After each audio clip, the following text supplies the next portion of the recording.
Well, hello, avid readers of Christian fiction. I am so excited because we're going to be talking about an amazing fantasy book. And let me introduce our guest, Gillian Bronte Adams. So, welcome, Gillian. And why don't you just start telling us a little bit about yourself? Yeah, thank you so much for having me here. I'm so excited. So I'm Gillian Bronte Adams. I write young adult epic fantasy. I love animals, grew up around horses. So a lot of my fantasy stories just revolve around animals. And I actually worked as the equestrian director at a youth camp for a while. Oh, So got wow. to, yeah, play with kids and horses all day long, which was so much fun. So that definitely has inspired me when it comes to writing books for teens, and just writing about animals too. Yep. But teens, you don't have to be teen to enjoy and read this book. I'll No. just say that right now. So, the That's book we're going to be awesome. talking about today, and it just released like 2 days ago or 3 days ago, Mhm. is of Fire and Ash. And this is the first in the Fireborn epic. And like right from the beginning, oh, she mentioned horses. Like right from the beginning, here's the first line because I just think it's just so amazing. Is the scream of the fireborn stallion shivered against her spine. I'm like, that is so cool. And I already told my husband, I'm like, you are going to want to read this book as soon as I'm done reading it. So tell us just a little bit. We'll talk about this book, and I know you've written other stuff, but tell us a little bit about this book and what inspired you to write it. Yeah, definitely. So when I first got the idea for the book, I was working as the head wrangler at the youth camp, and then eventually became their equestrian director. But I've been spending, all day on horseback or running alongside kids as they were learning to ride, and just started thinking about how these kids were experiencing this Mm, world that I really loved, and just seeing the wonder in their eyes as they interacted with these magnificent animals. Just got me thinking, and I was like, I should write a book with magical breeds of horses. Like that would be so much fun. So I just immediately started brainstorming all these ideas for what those magical breeds of horses could be like. Horses that breathe fire, horses that live in the heart of the sea, horses that fly, but also can summon lightning. And I just got super excited about the fun implications of all of those different things. And then realized that I didn't have a story that could live the in horses this are world. there, but yeah, It's like the horses are so cool, but I don't know what's going to happen, and yeah. something has to happen. So I kind of put it on the shelf for a little bit and would pull it out every now and then and just keep brainstorming about the horses. And it wasn't until a couple months later that I remembered that I had this other story idea kind of sitting on the back burner, and Mm, it was the story of an aspiring queen. So it's this girl. She's the daughter of a king, and she has been disinherited and dishonored because of this tragic accident that took mhm. place. And she has to return from exile to try to save her kingdom. I loved the concept. I loved the character, but when I first sat down and came up with that idea, I didn't have a world to put it in. Mm. So originally, it was just this non-magical version of Middle Ages Scotland, and that was it. And I was like, that doesn't really draw you in. It's not that interesting. I need to do something else. And so finally, I had the idea to actually combine these two very separate ideas, and see what happens. And I was just totally blown away by how it changed everything. I finally had the epic story that I wanted to put in this world, and I finally had a world for this other story that I'd been, trying to come up with. So That is it's so really cool. exciting. And when you talk about, like, magical horses, we're not talking like little My Little Pony at all. Like, these are No. not these are not those type. Well, the cover, like, I gotta show you the cover real quick. If we could get this is so cool. I love this cover for one. But, I mean, these are epic horses, and this is more like if you like Lord of the Rings or Mhm. that type of style, this is definitely so it's not even when you say young adult, like, we're not Yeah. talking, like, sweet little like, it is, like, sword wielding, like, there's a lot of stuff going on, a lot of action going on, and Mhm. so just know but what I love is that's what young adult readers love to read. Like, they don't wanna read I Mhm. mean, I write Amish, and I write World War II. They don't wanna read that, they wanna read these books, so definitely, like, if you're looking for Christmas presents, which we have a lot of readers saying, I don't know what to get my son or my daughter or Mm, my niece or my nephew, this would be perfect. But also, if you love fantasy, like if you love Lord of the Rings and The Hobbit and those types of other world type of stories with mystical creatures, this is going to be completely up your alley. So I have to say, like, why is it fantasy that has just drawn you that you want to write in that genre? Because it's not an easy genre. Because you're mentioning like it's not just the story; it's like you're mhm. creating a complete world that goes with it. So what really drew you to fantasy? Yeah, that's a great question. So really, it's because the first stories that I was ever introduced to were fantasy. Mhm. So my dad read The Hobbit and The Lord of the Mhm. Rings as like a read aloud to me, starting when I was like 5. Yeah. And then for my 7th birthday or Christmas, I can't remember which one it was, but he gave me my own copy of The Lord of the Rings. And so just my whole concept of stories and books, like it's always been tied to fantasy. And even as a kid, it wasn't until I was probably like 10 or 11 that I actually like started reading anything other than fantasy and like picked up some contemporary novels and was like, oh, people write about this too. So, Yeah, there's like, where's the fun and where's yeah. Aslan and I don't know, or I mean, yeah, because we started reading with our kids too, the Chronicles of Narnia, then the Yes. Hobbit. So I mean, we with our they're 20, see, 32, 29, and 27 now. So the same type of things, and we Hmm. didn't start with like these sweet little stories. Like, let's get into this. Yes. So Yeah, so the first time I read about, like, kids solving mysteries together in, like, their subdivision, I was like, this is so different. yeah. Where are the swords? I'm confused." Yeah, exactly. Yeah, and now you like, I mean, the kids are reading like Dork Diaries and all these things, and you're like, wait a minute, this is so like one dimensional compared to those worlds that are Mm, in the fantasy books. There's so many amazing things, but what I love is in those worlds, you could also tell these epic stories. Like you talked about the character arcs and the characters. So tell me a little bit about your main character, and you said I've been saying it all wrong in my head. So tell us her name and yes. then tell us a little bit about her, because I think like this exiled princess is such a cool way to start off a novel. Yeah, so, her name is Ceridwen, so it's got kind of, like, the hard Celtic And I C, was going more like Sheridan, like yeah. I was like Sheridan, Wyoming, but it's like I know now when I'm finishing the book, I could say Sheridan. Mhm. I need to put together, like, a pronunciation guide on my Yeah, website or exactly. something. Yeah, Because with fantasy, you also get a lot of fun, but difficult to pronounce names. So, right, right. yeah, so Caradwyn, she is the kind of exiled princess in the Mhm. story, and so she was really fun to write. She was also just a little bit challenging, because Mm, of the experiences that she's had. She can be very guarded, and just is not quick to let people in, just because of, where she's been in life and that now she's, exiled. And, because there was this accident that happened, she carries a lot of guilt around that, and has kind of almost built her identity in that and feels like this is who I am, this defines me, this is, what my worth is, and I'm not worth much. and that's Um, right in the first like the right in the first few beginning. pages that this happens. I'm like, we are jumping into the action here. Yeah, so when the rest of the story picks up, she's been, serving her kingdom as an outrider, which is just a group of warriors who patrol the borders of the kingdom and the wildlands, and they're trying to, keep everyone in the nation safe. Um, and really, kind of her journey throughout the book is just kind of wrestling with the guilt that she's felt, and learning to realize that she actually does have worth, and where does that worth come from. So just kind of themes of identity and self-worth, and, worth not just being something that we find in ourselves, but that it actually comes from outside, from the fact that we are loved by our creator.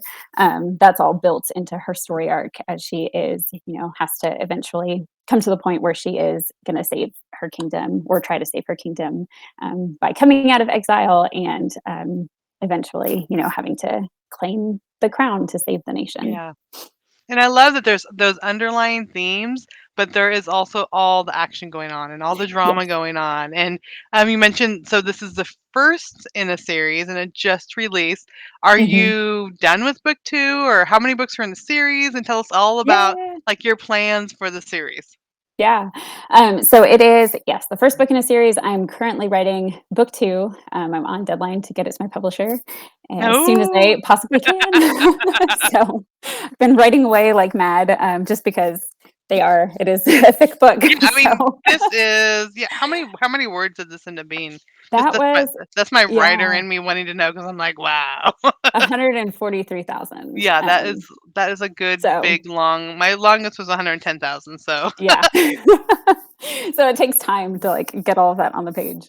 But there are 3 books in the series total, and it is just epic. So you can expect a lot of action, like you were saying from the series. I love books that combine, both a lot of character growth and mhm. development with just a ton of action. And I think especially young adult novels really lean towards this kind of tight pacing. Yes. And so that's something that, in the midst of like all the action, character development, big plot, because it's epic fantasy, I really wanted to maintain that sense of tight pacing. It's going to keep carrying you forward through the story. So those are all things that you can expect across the next 2 books in the series. And then I hope super epic conclusion in book I 3. love it. I love it. So do you already know like how you're gonna end the series? You have the plan of where that's going? I do. So I am part outliner, part discovery writer, That's which what I means, was like wondering because I yeah. think even if we are outliners, then there's some, the character's gonna do something or something's gonna be happening like, oh my word, like where did that just come from? Yeah, wasn't expecting that. Yeah. And so that's actually been interesting. So I have had an ending for book 3 in mind, since long before I even started writing book 1. But now that I'm, in the middle of writing book 2, I'm actually kind of sensing that there are some elements of the ending that are going to shift. So like the overall ending, not so much, but some of the elements might look very different, which is exciting just to get to follow the characters on their journey and see how that changes and shapes the book. I think that's exciting too because it's almost like we're discovering it as we go along as writers. And Mhm. I think if we knew like everything that's going to happen, I think we'd get bored maybe in the middle of it, thinking like, oh yeah, Yeah. this can happen. But when new things pop up or characters do things we don't expect, and I remember I got to the end of one 3 book series and I had just thrown someone in the beginning just to add a little tension. I realized like, oh my Yeah. gosh, this whole series was actually about him. Like it's so fun to discover those things. Yeah, it's amazing. And I love that. I think when, there's a quote, and I'm probably gonna misquote it, but it's, something about how if you're not surprised as the writer, like, how can you expect readers to be surprised along the way? So I love when you find those little startling things, surprising things that end up just changing the shape of everything, and it's like, "Oh, that's perfect." That's what needed to happen. I So love that. I love that so much. And our brain is always, it's almost like it's doing this work when we're not even aware of it. Then it'll just insert here and then insert mhm, here and then here you go. What are you can do with this? And it's just amazing, I think, even how God created us as writers to come up with these things. And then our in the background, our brain is continuing to work along on the plot. mhm. I love it. Wonderful. Okay, so this is a 3 book series, but I know these aren't the only books that you've written, and I actually just saw because I hadn't actually looked to the back because I'm not there yet. You have in the back the Songkeeper Chronicles, and I know I've seen these. We might have even bought some of these before now that I'm looking at them. So tell Yeah. us a little bit about this series because the whole. I know there's some people that say I don't want to start reading a book until the series is out. Well, okay, this one you're gonna have to wait. Although you could totally get it now and read it. But tell us also about the other series that you have written.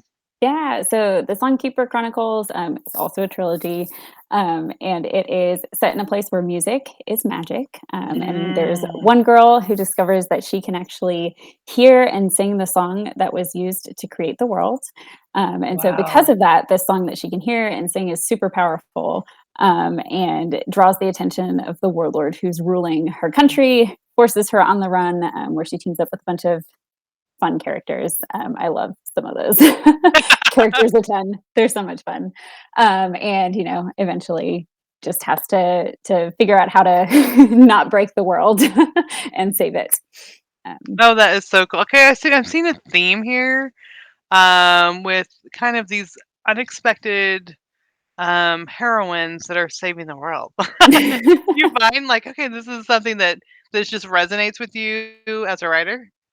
It does. So, I mean, I think a lot of fantasy revolves around sometimes the unlikely hero, who's thrown Mhm. into adventures that are so much bigger than they are, and they have to, muddle their way through and build a team of companions to help them along the way. So I love that, and I love getting to explore that in my different stories.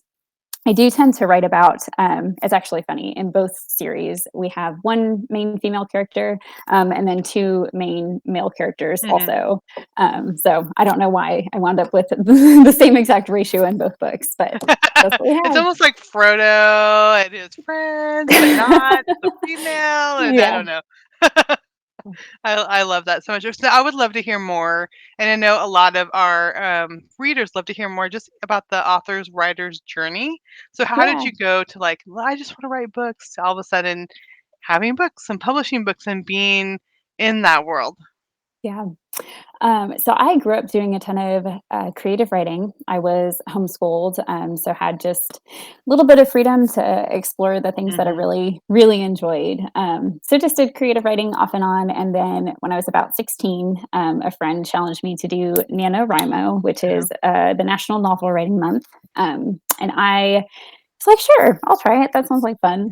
Um, I jumped into it halfway through the month because I'd been gone the other half. And I was like, 13 days to write 50,000 words. This is great. I can do it. Um, I actually did. And I have Wow. never, ever written that fast since. So that was a one time thing. But it just reawakened this love of writing that I'd Mm. had, and reminded me that, like, hey, you really, really like this. This is super fun. You should look into it. Around that time, I discovered an author's website and blog and realized that, hey, authors are just normal people who like to tell stories. Yeah. Like, what is this?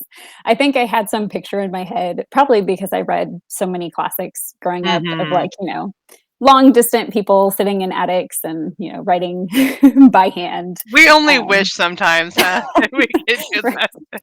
That's the ideal writer's life. Yes. Um, but realizing that, like, hey, this is a real person who Mhm. decided to do this. How did he decide to do that? It made me just start researching and looking up how writers become authors. And then eventually I started going to writers' conferences. And when I hit my college years, instead of going off to college, I decided to do just like a independent study on writing.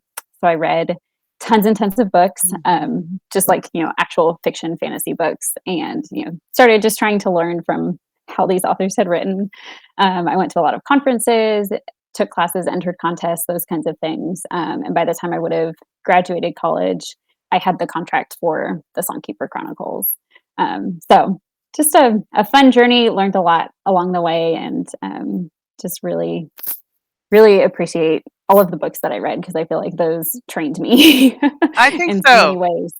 Yeah, I'm the same way because I just went I was 22 when I went to my first writers Yeah. conference and just, like, just sat there and just ate everything up, went to the library, checked out all the types of books, and I still have it's so fun, I have a huge bookshelf of books for writers, and I'll pull one off and I'll just see my underlines and my notes. Point Yeah. of view means or all these things like that was because you just have to start somewhere. I mean, Yeah. you have to learn dialogue and point of view and setting and all these basic things, and then we grow as writers and we learn, and Mhm. I truly think I love what you did. I did the same thing. It's you don't have to go to college. You don't have to, take all these other classes and then also take creative writing. You can really just dedicate yourself. And the same way, I just went to writers' conferences and learned so much. And I think that's so encouraging to people who maybe have thought about writing books or have these stories going around in their heads that think I'm too old, I'm too young, I'm Yeah. not at college, and all these things. So, what encouragement would you give to people if maybe they were saying, I have this story that I've been thinking about for like 5 years and I don't know what to do with it.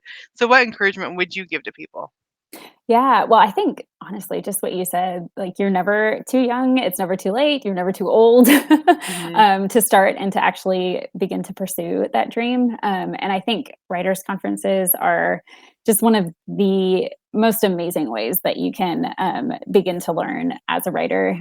Just the chance to meet other writers and to network with other writers and connect with them. I grew up in a place where there weren't many other people that I knew who liked to write. So actually, finding other people and Mhm. beginning to have that sense of community, because writing can be super isolating and really Yeah. scary to jump into by yourself. But when you have other people who know what you're talking about, when you're like, yeah, my characters won't listen to me. Yes. That sounds really weird to people who are not writers. But when you talk to writers, they're like, oh, yeah, I know what you mean. And that's just really encouraging. So finding community, whether it's through a writers conference or connecting with groups online, or if you have people who are local, that's just wonderful. And I think it's one of the best ways to be able to step your foot into the water and take that next step. And it's so funny to be at a writers conference and then to hear some of the conversations. I was just at Rail Makers, in Mhm. July with my son, Yeah. my 27-year-old son, but it's like you're walking by, it's like, "Okay, if he's wielding a sword," and, like, all these things. It's like you're just they're discussing, like, "Well, if the trolls invaded," and as people are brainstorming, and you're like, "I love this so much." When you Yes. have all these brains that know story and know characters and know story world, and they're all and the thing about the Christian writing community is people support each other, they Mhm. encourage each other, they cheer each other on, and that's why I love doing interviews and letting people know, like, "Hey, look, there's a new book. It's really awesome. If you love fantasy, you're gonna love this book," because there's readers out there that are looking for good books. They're looking for new authors, and so I think the more we can encourage people and cheer them on, it just helps everybody in the writing community. Yeah, I love that about the Christian writers community, and I know that, gosh, I probably would have given up on writing years ago if I hadn't had just the sense of connectedness and encouragement that comes from everyone, and it is pretty unique, just because you hear about the writing community, elsewhere, and there are places where it can be a little more cutthroat and a little more like Mhm. we're not all cheering each other on because your win means I'm losing. So I think that's not something I've ever sensed within the communities I've been a part of, and that's just been really super encouraging. There's a lot of I love love and that. support. I love that. So, they also like to hear, when I'm interviewing people, what types of books do you like to read, or maybe what are some authors that you would recommend? Because they love hearing, again, making their list and hearing what other people are reading. Yeah, so I I do read a ton of fantasy. If you look at my shelves, they are packed full of fantasy books, so it's wonderful. I One of my favorite authors is, Brandon Sanderson, and Hmm. he writes very epic fantasy. Like, my book is like a third of the size of his books that Yes. he writes. So you have to be prepared to spend a long time reading when you jump into one of his books. But I do really enjoy his.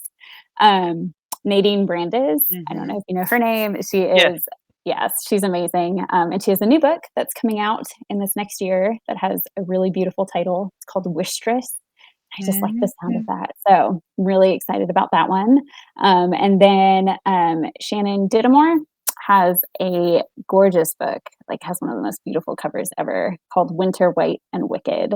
And that's been one of my favorite reads. It's like Mad Max meets Frozen, which sounds like the weirdest combination ever. You're like, how do these two things combine? But it's like a ice truckers story with a main female character, and it's super fun. So I love those. Yes, and I saw that Nadine, but oh, yes. yeah, she endorsed it. On the back, it says, "Simply put, A Fire and Ash is a masterpiece." So that is high praise right there. Oh, and Shannon did too. Look at this. Everything Oh, I yeah. want in a fantasy, a triumph in every way. So yeah, and this is what we're talking about. It's just the love and support of other Mhm. people. But there's another thing I wanted to mention because this is really cool. Okay, this is hardback edition, which is so fun and it looks gorgeous. But in the front of this book, I'm opening to it, is also a map. So how fun is this to see that the world that you created in your head is like here for like people to look at. It's so amazing, and I'm so, so in love with that map. It is, everything I could have hoped for and so much better than I could have imagined because I am not an artist, Yeah. and even struggle sometimes as, like, a visual person, so when it came to, like, trying to explain this to the artist who was gonna create it, I was like, "Here's a very, very rough sketch. Now make it look awesome." And he totally did. So it's just amazing to look at it and be like, yeah, like you can track where the characters are going in the And then you story get so many cool across the details, so I'm gonna put it up and see if we can see it closer. If not, you just have to get the book and look at it. But, like, map. even in the corner, like, there's the banners with the Hmm. horses on them, which looks so cool, and yeah, and so there's all these little details. You can see there's, like, um, I mean, just intricate details on, and there's, like, a sword, and then there's a helmet and all these things on the map, so it's pretty fun that they can, I mean, from you, like you said, your rough sketches, create something like this from it.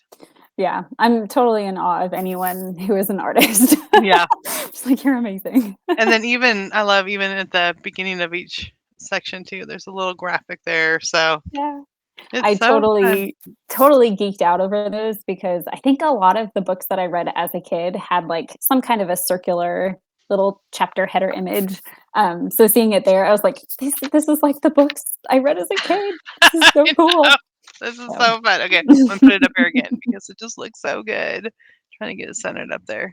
Yeah, it looks so good. And I think this is what I mean, when you pick up a book, it's so cool. I mean, yes, the story is amazing and it just gets to pull you in, but it just seems like you're on this journey when you're like, okay, I can see the map, and then there's these emblems on every chapter, and it's hardback, and I think it's just so fun to do that. And people who love books love these types of like extra things that mhm. go along with it. So I think the publisher did an amazing job of just putting everything together. So again, like I said, perfect for Christmas or birthdays or all those types of Yeah. things. Yeah. Okay, so you said you're in the middle of book 2 of Mhm. this series. Do you have other series or other book ideas that are, like, floating around in your head that you hope to get to someday? Yeah, I definitely do. So there are actually, ironically, one of the next ones I want to write is a standalone, which I never thought that I would ever want to write just a standalone. But just because everything I've ever written has been tied to like a Mhm. series, and just like a really big story. And this next one, I know going in, I'm like, yep, it's just a standalone. So I think that'll be super fun to get to experience. And it's actually going to be some kind of a historical fantasy, um, Mm. but not set in like the time periods you typically think of when it comes to historical fantasy. So I'm really excited. Be like I love a it. World War II era historical fantasy. Ooh, that sounds So so that's I love that. I love yeah, that. I'm super excited about that. So be Very fun. cool. Alright, so for the comments, we've been missing comments. So, Pam said, "We love Narnia." Her family loves Oh, Narnia. And such a then good she also one. said, "My girls love Nadine's books." So, yay for Nadine also. And then, so then we have a Facebook user, doesn't tell us who it is. Someone saying hi, so we'll just say, "Hi. Hi. Hi, whoever you are." Facebook user. I love when people are commenting. Okay, so if people are interested in this book, A Fire and Ash, which just released, um, and then your other series and information about you, where can they go to connect with you online? Oh, it's Yes. Lonnie. Oh, yay. Lonnie, hi. We love you. We're praying for you. Very That's cool. Thank you, Pam, wonderful. for letting us know that it was Lonnie commenting. That's amazing. All right. Uh, yeah, so best places to go online. I really love connecting with readers on my Instagram account. That's Gillian Bronte Adams. And then also my website, jillianbronteadams.com, has links to all of my books where you can buy them just at all the different online websites, wherever you like to shop the most. Those would be two great places for you to find out more. Awesome, and then you always go to all the online, like Barnes& and Noble and Amazon and all those Amazon. places, and so there's her name there, and one cool thing that I love about Amazon is if you find someone you like, you could follow them on Amazon, and Mhm. then Amazon will let you know when they have new books. So, It's do you amazing. know when your book 2 is gonna be out in the series? Well, and you're in the middle of I writing it. still in the middle of writing it, Is it so a little bit of pressure to say, "When can we get book 2?" yes. It'll be here soon, I promise. No, I'm using all of this release excitement to, like, spur me on in the writing, Okay, encourage me a bit, but we don't have a release date that's set okay. yet, Well, so keep writing, keep writing. Okay, yes. Pam says we're not wrapping up yet because Pam says, "Talk about your sword fighting." So That's Pam's great. not gonna let you get away without talking about No. your Yes, sword fighting. I love sword fighting. So 'cause much I fun. also know that Pam's daughters also Oh, sword fight. really? So one of That's her at least one of her daughters, amazing. but yeah. That is awesome. Yes, so because I love action and I love writing action scenes, a lot of times I would actually, have to use a sword to begin to act out the motions and figure out what can you actually do with a sword? How can you maneuver it and wield it in a way that makes sense? Just Mhm. because as you read action scenes, sometimes like if you actually try and visualize it, you're like, but you can't like hit over here and then be doing Yeah, this at the same time. exactly, yeah. So It has to be um, realistic. yeah, a lot of times I would have to actually, pull one out and try and visualize what's happening. And because I was writing about horseback sword fighting, particularly in this one, I do have a horse. So I would hop out on my horse and, use actually a machete because I was clearing trails on horseback So with a okay, wait, machete. wait, wait. So Um, you're actually clearing trails, thinking about your book and going, "Okay, yeah, this so you could way." actually And like do that was this. I don't tell this story everywhere just because people are like, "You sound strange." I love But, it so much though, it's it is awesome. very fun, it is fun, and you can actually, like, figure out yeah, it would be you would have to have a lot of skill to use a sword on horseback without injuring yourself or your horse or Yeah, because you have a horse anything in the else. way. Like, So you can't just, like, swing it whatever way you want. yep. Gotta watch out for your horse's head and his Okay, ears. now I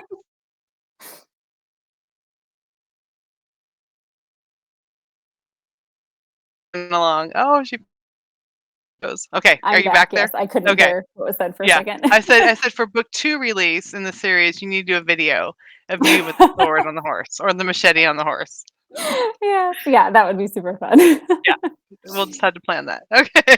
Well, thank you, Jillian, so much for being here. Again, I'm gonna hold up the book one more time, A Fire and Ash. If you have people in your life that love fantasy, if you love fantasy, make sure you check it out. But thank you so much for being Yeah, here today. thanks for having me here, it's been so much fun.